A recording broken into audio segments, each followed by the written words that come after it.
Mediated conversation on SAfm. 28 minutes to 9, the time for your first mediated conversation of the week. There was confirmation last week about how our population is changing and growing, and about how people are moving both into our country and out of our country and within our country. There's also more information about who's staying, who's moving into South Africa, who's leaving, which is having an impact on our demographics as well. The headline figure is that our population has grown to 60.6 million people. I suppose you'd really say that as 60,600,000 people currently living in South Africa. These numbers are not based on the last census. Those numbers are still being worked on. They're being based on what's called the mid-year population estimate, but they tell us about how our population is changing and what kind of population we may have in the future. So then, what is changing and how quickly is it changing is the question this morning. First, you'll hear from Statistics South Africa themselves. The Chief Director responsible for demographic and population statistics is Diego Iturralde.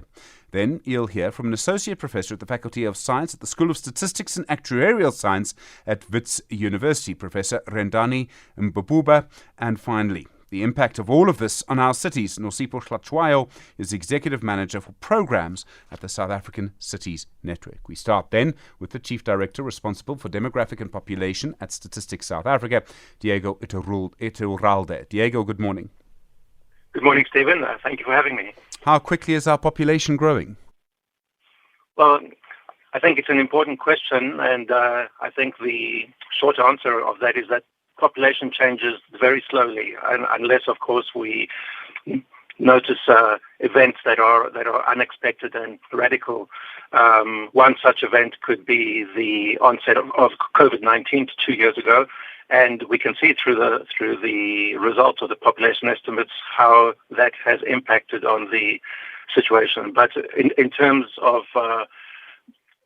other processes that influence change in population, it's a very slow process when we observe it on a year-by-year basis. You say these are based on the mid-year population estimates. How does that work? Yes. Where does that data come from? So we make use of preceding censuses as our base. Obviously, the most recent census is the most important input into this demographic model, and then the model becomes updated by using other independent sources of data, such as the birth registry, the death registry, and any other administrative source of data that can inform us around the population of the country. This is then input into a demographic model which comes with such other features such as model life tables and things like that. And the output of this model then is a projection of the population to the current and into future years. It seems that there's growth in some population groups and declines in others. Is that changing our demographics? And I mean, if you look at sort of different racial groups, for example, it seems that there's some changes that we can see. Absolutely. I think each population group has its own characteristics based on where they live, based on social, cultural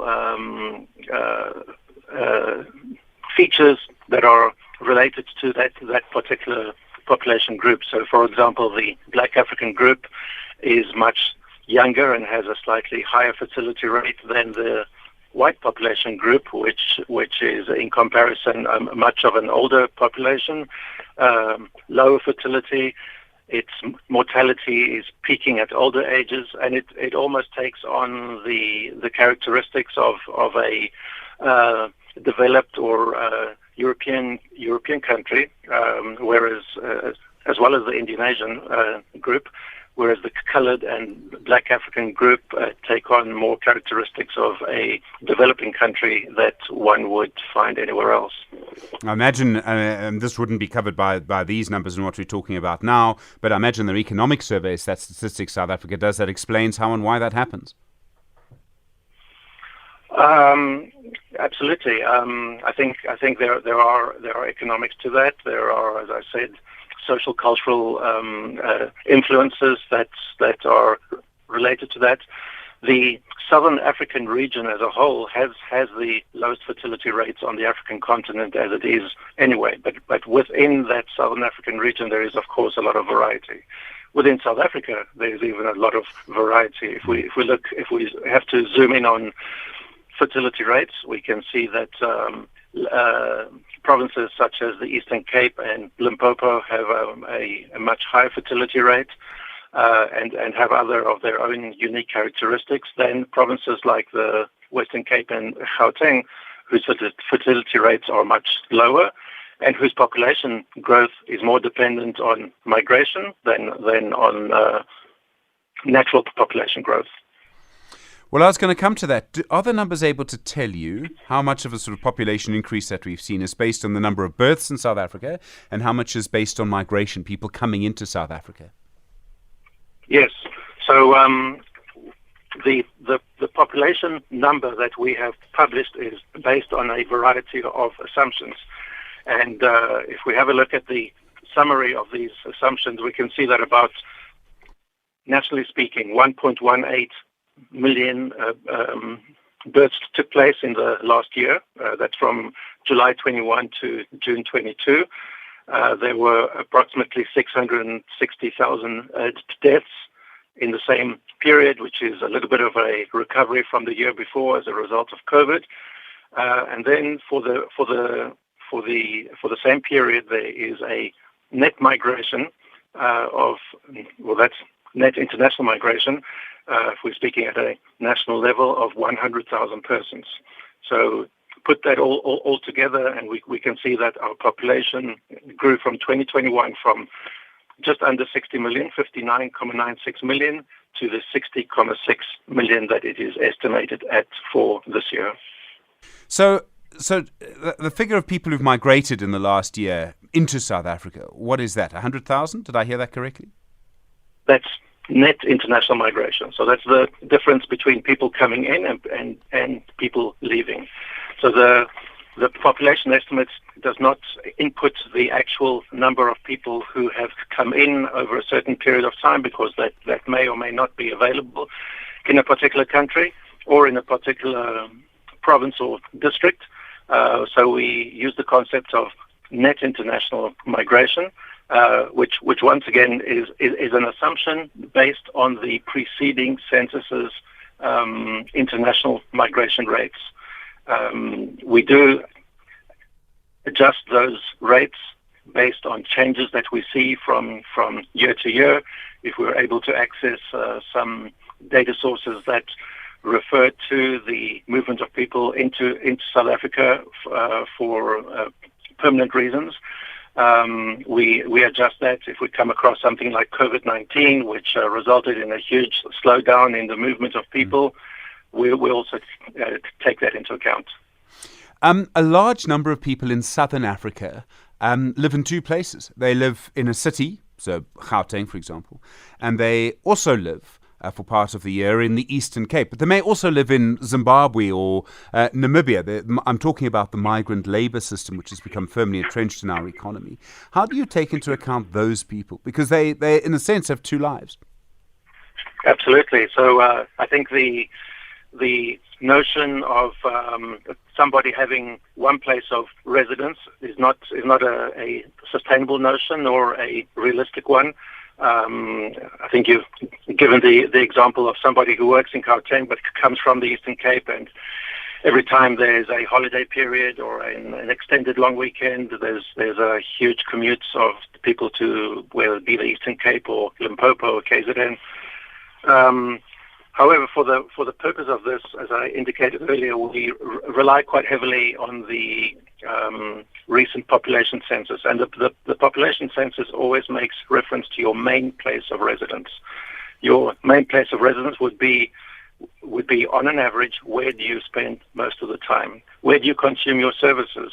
Where do you pay your taxes? Where do you receive water, electricity, refuse removal, and any other municipal service?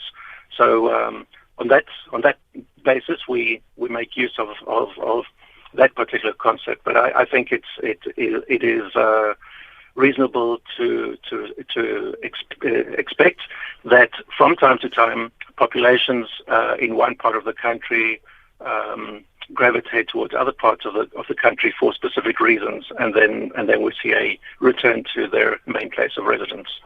Are there figures here and in other data for how many people who are born in other countries are working in our economy consistently at the moment?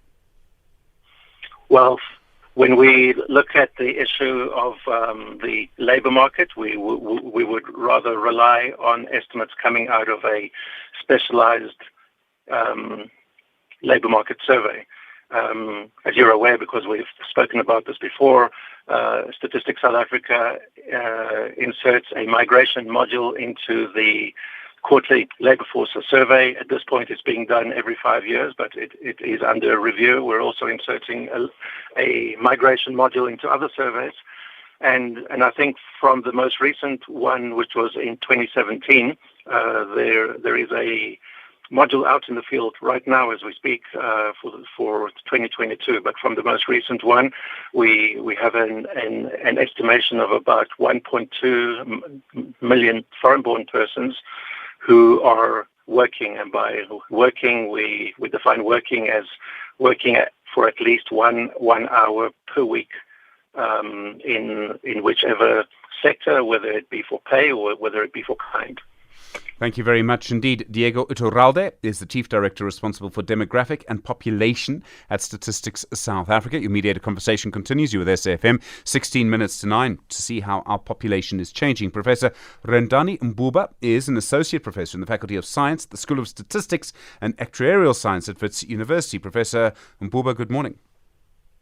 Good morning, Stephen, and thank you for having me. I don't know if you're on a speaker. You may be on a speaker. If you are, if I could ask you to use the handset, it would be helpful for us.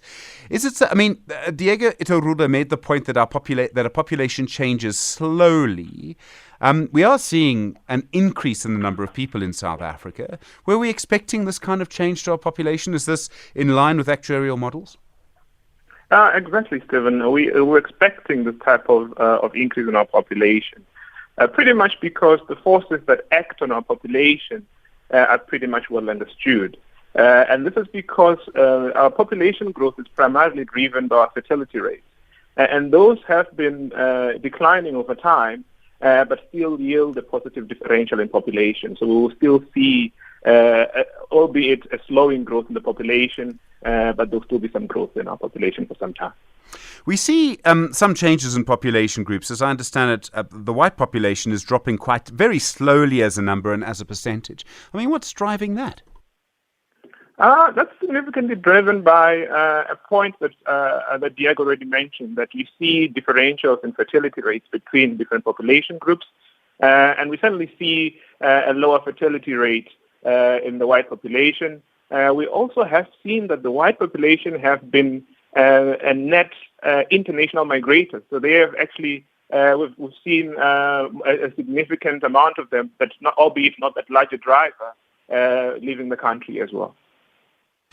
Is it possible, or how possible is it, to predict what kind of changes we may see in the future? I mean, are we able to say in 20 years' time this is how many people we're going to have in South Africa? Yeah, certainly, Stephen. Yes, within a bound of confidence, we can certainly predict the future population in South Africa. And that, again, is because of understanding the processes of migration, the processes of fertility and birth, as well as the process of mortality and death. But you see now that there are certain shocks in the system that sometimes we're not able to anticipate, such as the onset of COVID-19 and what that has done for mortality. That has certainly slowed down population growth to some extent.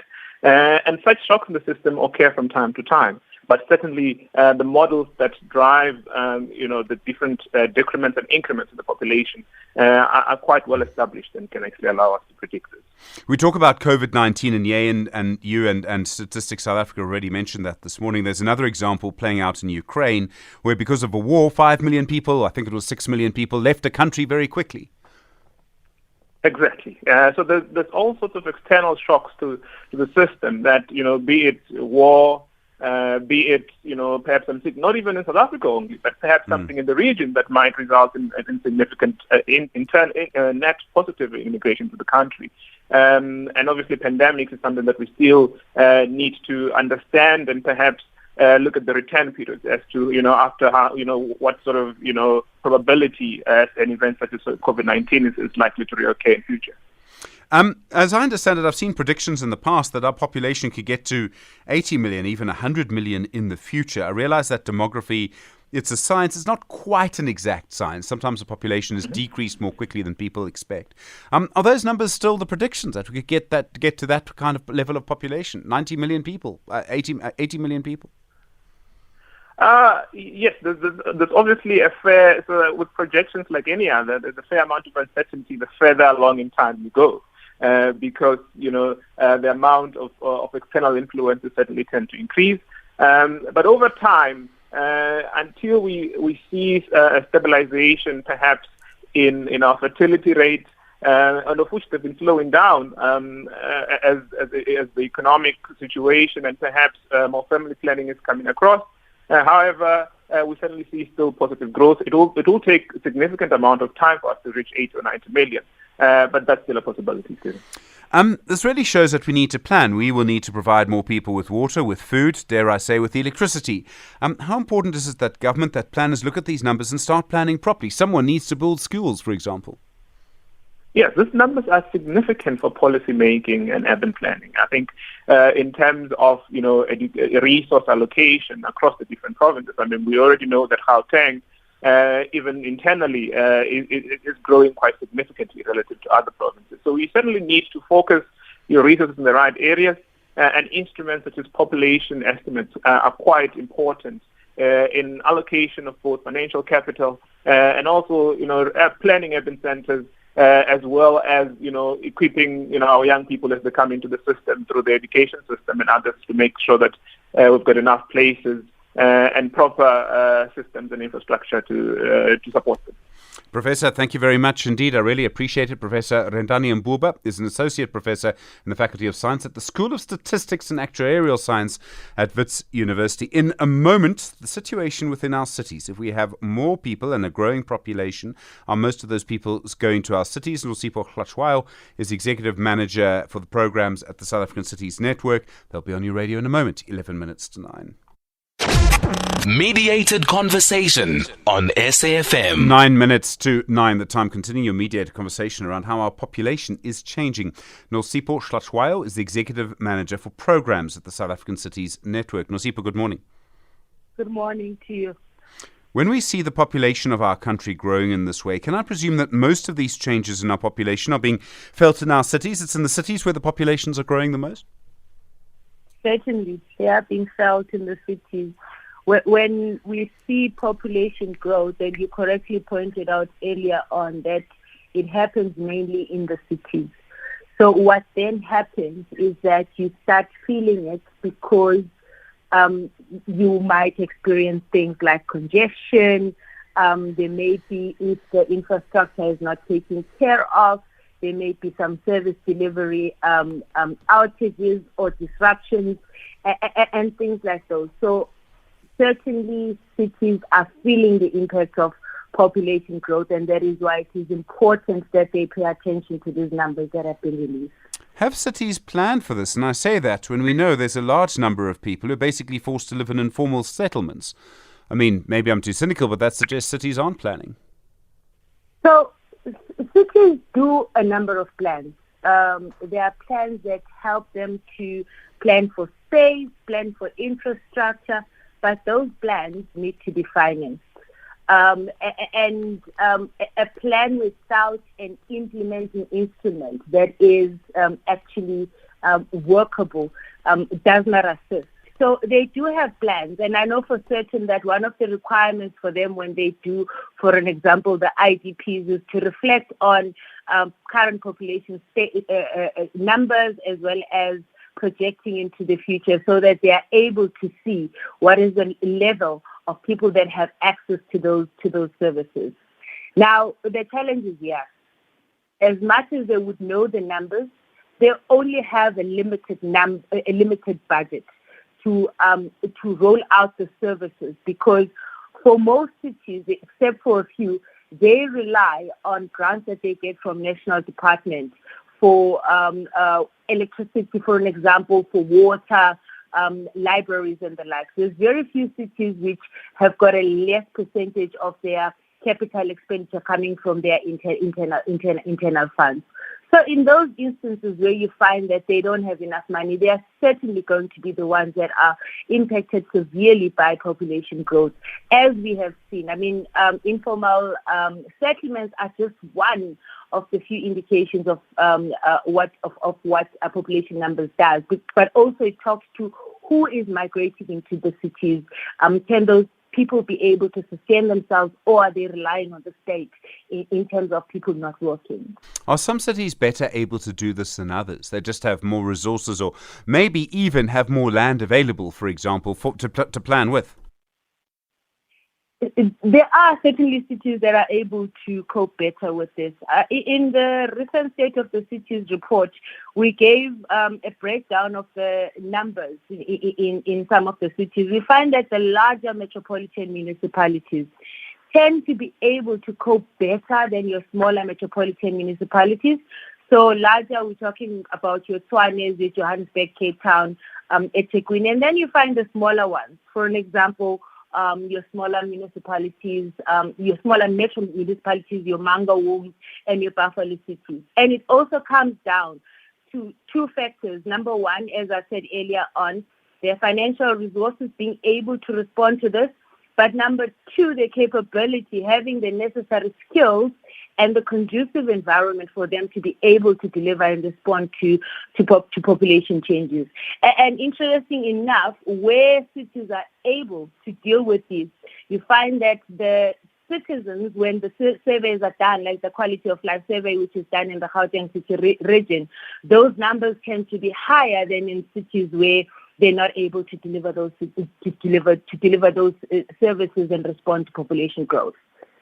I would imagine over time we're also likely to see some cities losing people and some cities gaining people. So you might find that maybe mining was a big industry in a particular place. I don't know, I think of Velkom for some reason. I probably got that wrong. And some cities will actually gain people. So there'll be movement between cities. Can cities themselves see that that's happening? I know in North America, for example, some cities have just become, I forget the name now, Flint, Michigan, there we are. Places like that, you know, the car industry has changed in America. So you have these big cities, in Detroit, and suddenly they've become emptied out. I don't know if that could happen here in some places. I don't think at the scale that it has happened in some of the American cities, and there are a number of factors to that.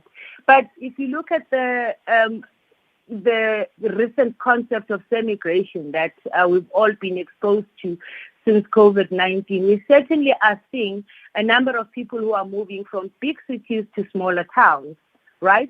And they are still able to keep their linkages, whether economically or socially, with the big towns. So most of these people are not going to outright sell their properties, but they're just going to look for a smaller home in a smaller town. What it then does for the bigger city is that they lose some of their revenue, because a person that was paying, let's say, 1,500 rand for electricity is no longer paying that; it's being paid to a smaller municipality.